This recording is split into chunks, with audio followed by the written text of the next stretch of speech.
Hey guys അസ്സലാമു അലൈക്കും. അപ്പോൾ ഇന്ന് എന്താ പറയുക ഈദ് വ്ളോഗ് കിട്ടാം. അങ്ങനെ മൈലാഞ്ചെല്ലാം രാത്രി വെച്ചിട്ടുണ്ടായിന്. രാത്രി ഉറങ്ങുമ്പോൾ തന്നെ കുറേ ലേറ്റായി. പിന്നെ അപ്പോഴത്തേക്ക് ഞാൻ എണീക്കുമ്പോൾ തന്നെ ആയാനും എണിച്ചു. പിന്നെ എൻ്റെ മെഹന്തി കൈമ കണ്ടിട്ട് കുറേ നേരം അവൻ അതെന്താ സംഭവം എന്നല്ല അതിന് തോണ്ടിക്കോട് നിന്ന് ഭയ്യ ഇക്കാനെ വിളിക്കാൻ ഞാൻ മുകളിൽ കയറിയിട്ടാ. ഇക്ക എങ്ങനെ വിളിച്ചിട്ടാ ഒരു 2-3 വട്ടം പോയിട്ട് വിളിച്ചു. പിന്നെ ഇക്ക പറഞ്ഞു ഞാൻ എണിച്ച് ഇപ്പം ഞാൻ ഇറങ്ങിയെന്ന് പറഞ്ഞു. പിന്നെ വെയിറ്റ് ആക്കിയെങ്കിൽ ശരിയായില്ല എന്ന് പറഞ്ഞാൽ ഞാൻ നേരെ മാച്ചെടുത്തിട്ട് തല്ലാനല്ല കേട്ടോ മുറ്റടിക്കാൻ പോകുന്നില്ലത്.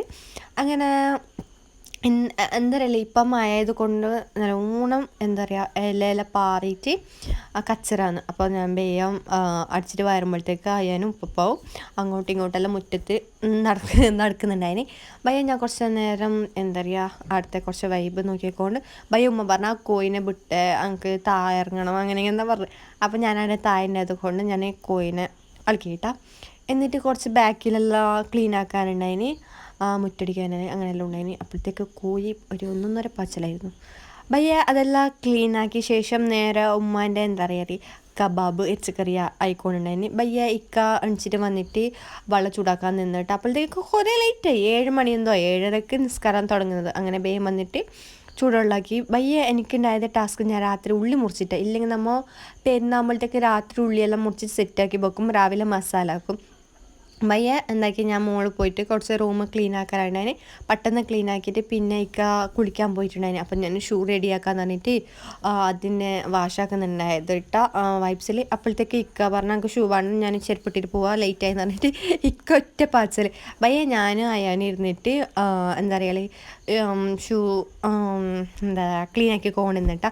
ഭയ്യ ഞാൻ ഉള്ളിൻ്റെ തൊലിയെല്ലാം എടുത്തിട്ട് വെള്ളത്തിലിട്ടിട്ട് വെച്ചിട്ടുണ്ടായിന്, ഇല്ലെങ്കിൽ കണ്ണ് കത്തുമല്ല. പിന്നെ ഒരു 1.5 മണിക്കൂർ അതുകൊണ്ട് തന്നെ ഉള്ളി മുറിച്ചുകൊണ്ടുണ്ടായിന്. ഭയ്യ ഉമ്മ പായസം വെച്ചിട്ടുണ്ടായിട്ടുണ്ട്. അപ്പോൾ ഉമ്മ പറഞ്ഞാൽ അതിന് ടേസ്റ്റ് നോക്കും നസറാന്ന് പറഞ്ഞു. അപ്പം ഞാൻ എന്താക്കി ഒരു ഗ്ലാസ് എന്തെങ്കിലും ആക്കിയതല്ലേ, അപ്പോൾ ഒരു ഗ്ലാസ് കുടിച്ചിട്ട് തന്നെ നോക്കാമെന്ന് പറഞ്ഞിട്ട് ഇങ്ങനെ കുടിച്ചുകൊണ്ടുണ്ടായിന്. അപ്പോഴത്തേക്ക് ഇക്ക പള്ളിയിൽ നിന്ന് വന്നിട്ടാ. ഞാൻ അപ്പോഴത്തേക്ക് എൻ്റെ ഉള്ളി മുറിച്ചിട്ടെല്ലാം കഴിഞ്ഞിട്ട് ഉമ്മാൻ്റെ ഇറച്ചിക്കറി കഴിച്ചിട്ടുണ്ടായിന്. ഞാൻ ബേബയും എന്താ പറയുക നെയ്പ്പത്തലിന് റെഡിയാക്കുന്നുണ്ടായത്. അപ്പോഴത്തേക്ക് ഇക്കാനവരെ എന്താ ഫാമിലിൻ്റെ പേർക്ക് പോകാൻ നിൽക്കുന്നുണ്ടായിട്ട് ആ പേയും നെയ്പ്പത്തലെല്ലാം ചുട്ടിയിട്ട് അപ്പോഴത്തേക്ക് ഉപ്പ പറഞ്ഞ് അയ്യന്നെ റെഡിയാക്കി താന്ന്. ഉപ്പ പറഞ്ഞ് അയ്യനെ നിബേയും കുളിച്ചിട്ട് വന്നാൽ നമുക്ക് പോവാം കാറിലെന്ന്. ഞാൻ ആടെ പത്തലാക്കുന്നുണ്ട്. അപ്പോഴത്തേക്ക് അയ്യന് ഡോർ ഓപ്പൺ ആക്കി ബാ കുളിപ്പിക്കുന്നു ഭയ്യ അനിയെത്തി കുളിപ്പിച്ചെല്ലാം തന്ന്. ഭയ്യ അവർക്ക് ഫുഡ് കൊടുത്തിട്ട് നേരെ അയ്യനെ റെഡിയാക്കാൻ വന്നിട്ടാ. ഭയങ്കര എന്താ പറയുക ഓനെ റെഡിയാക്കാൻ, ഇല്ലെങ്കിൽ ഓനെ ഒരു ഡ്രസ്സ് ഇടാൻ ഞാൻ ഭയങ്കര പാടപ്പെടും. ഇപ്പോൾ ഓൻ തന്നെ വന്ന് എനിക്ക് ഷെഡ് ഇടൂ പാൻറ് ഇടൂ പമ്പസ് ഇടൂ എന്നല്ല പറഞ്ഞിട്ട് ഓൻ തന്നെ ഓരോന്ന് എടുത്തിട്ട് തിന്നിനേന്. പിന്നെ എന്താ പറയല് ഉപ്പാനെ അവർ ഫുഡ് കഴിച്ചുകൊണ്ടുണ്ടായിരുന്നു കേട്ടോ. ഭയ ഓനെ റെഡിയാക്കിയിട്ട് ഭയ ഓന് മാങ്ങയെന്ന് പറഞ്ഞിട്ട് ചാമകത്തിൻ്റെ അതെടുത്തിട്ട് എന്താ പറയുക എറിഞ്ഞ് കളിക്കുന്നതിന് എന്താ പറയുക ഓല് ബോൾ കളിക്കാൻ.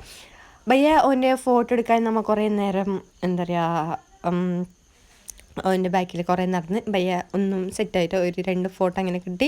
ഭയ്യ എന്തൊക്കെ വെച്ചെങ്കിൽ ഇവർ പോവാൻ നിൽക്കുന്നുണ്ടായിട്ടാ. ഭയ്യ പാട്ട് ഒരു പാട്ടെല്ലാം പാടി. ഭയ്യ അപ്പം ഉപ്പാൻ്റെ കയ്യിൽ നിന്ന് പേരുന്ന പൈസ കിട്ടി. അങ്ങനെ നേരെ ഞാൻ അയ്യൻ്റെ പണ്ടാരത്തിലിട്ടിട്ട എന്തെങ്കിലും ഞാനിങ്ങനെ ഇടയ്ക്കിടയ്ക്ക് എന്തെങ്കിലും പൈസ കിട്ടിയെങ്കിൽ ഞാനിങ്ങനെ പണ്ടാരത്തിൽ സേവിങ്സ് ആക്കിയിട്ട് വെക്കും, എപ്പോഴെങ്കിലും ഒരു യൂസിന് ആവല്ലെന്ന് പറഞ്ഞിട്ട്.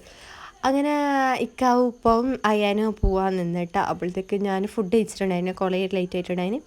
അങ്ങനെ അവർക്ക് ടാറ്റയ്ക്ക് ഞാൻ നേരെ വന്നിട്ട് ഫുഡ് കഴിക്കാൻ വന്നിട്ടാണ്. നെയ്പ്പത്തലും അടിപൊളി ബീഫ് കറിയും ആഹാ. എന്നിട്ട് അത് കഴിഞ്ഞിട്ട് കുറച്ച് സലാഡെല്ലാം ആക്കാനുണ്ടായിന്, മുറിക്കാനെല്ലാം ഉണ്ടായിന്. അത് മുറിച്ചിട്ട് ഞാൻ നേരെ എന്താ പറയുക മുകളിൽ ബെഡ് ക്ലീൻ ആക്കിയിട്ടുണ്ടായിട്ടാ. പിന്നെ അൽക്കുലത്ത് കുറച്ച് ക്ലീൻ ആക്കാനുണ്ടായതെല്ലാം ക്ലീൻ ആക്കിയിട്ട് ബെഡെല്ലാം ഫുള്ള് മുകളിൽ റൂം ശരിയാക്കിയിട്ട് അപ്പോഴത്തേക്ക് അയ്യാനെ എത്തിയിട്ടാ. ഫുള്ള് കച്ചറാക്കി വന്നിട്ടുണ്ട്. അപ്പോഴത്തേക്ക് ഞാൻ റെഡിയായി. ഭയ്യ അയ്യാൻ്റെ ഡ്രസ്സ് ഫുള്ള് എന്താ പറയുക ചോക്ലേറ്റായിട്ട് ഫുള്ള് പരക്കിയിട്ട് വന്നിട്ടുണ്ടായിരുന്നു. ഞാൻ റെഡിയായി, ഞാനും വൈറ്റ് ഡ്രസ്സ് ഇട്ടിട്ടുണ്ടായിരുന്നു. അപ്പോൾ ഞാൻ ഇട്ടിട്ട് വരുമ്പോഴത്തെ എൻ്റെ മേക്കപ്പ് ഫുള്ള് ഇട്ടിട്ട് എന്താ പറയുക 1 മിനിറ്റായിട്ട് അപ്പോഴത്തേക്ക് എൻ്റെ ഡ്രസ്സ് ഫുള്ളൊന്ന് ഹലാക്കാക്കി. അപ്പം മനസ്സിലായത് വെറുതെ അല്ല ഉമ്മമാർ വൈറ്റ് ഡ്രസ്സ് എടുക്കാത്തത്. എന്നാണ് എനിക്ക് ആയത്. ഇല്ല ഞാൻ വിചാരിക്കൂട്ടാ എന്തിനു ഇവരെല്ലാം വൈറ്റ് ഡ്രസ്സ് എടുത്താൽ ഇങ്ങനെ കുഞ്ഞിനെന്ന് അറിയില്ലെന്ന്. ഇതും അവൻ്റെ മാമെല്ലാം നോക്കല്ലേ. എനിക്ക് ഭയ്യ മനസ്സിലായത് ഫുള്ള് എന്നെ പേരക്കി. ഭയ്യ ഓനെ ഇക്ക കുറേ നേരമായിട്ടാണ് വിളിക്കുന്ന ഒരു ഫോട്ടോ വീഡിയോ എടുക്കാനായിട്ട്, എങ്ങനെ സമ്മതിക്കുന്നില്ല. ഭയ്യ എന്താക്കി വീഡിയോ എടുത്തിട്ട് അതിന് സ്ക്രീൻഷോട്ട് എടുക്കാമെന്ന് പറഞ്ഞിട്ട് സ്ലോ മോഷൻ വീഡിയോ ലാസ്റ്റ് എങ്ങനെ നിൽക്കുന്നില്ല, പാച്ചൽ.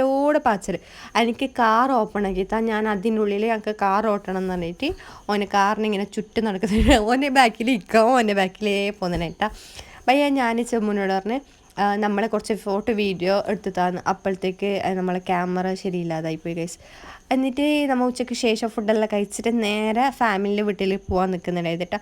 അങ്ങനെയായി എൻ്റെ 3ാമത്തെ ഡ്രസ്സ് ഇത്. അങ്ങനെ ഫൈനലി ഈദ് വ്ളോഗ് കഴിഞ്ഞിട്ട് ഇനി നെക്സ്റ്റ് വീഡിയോയിൽ കാണാം. ഓക്കെ, ടാറ്റാ.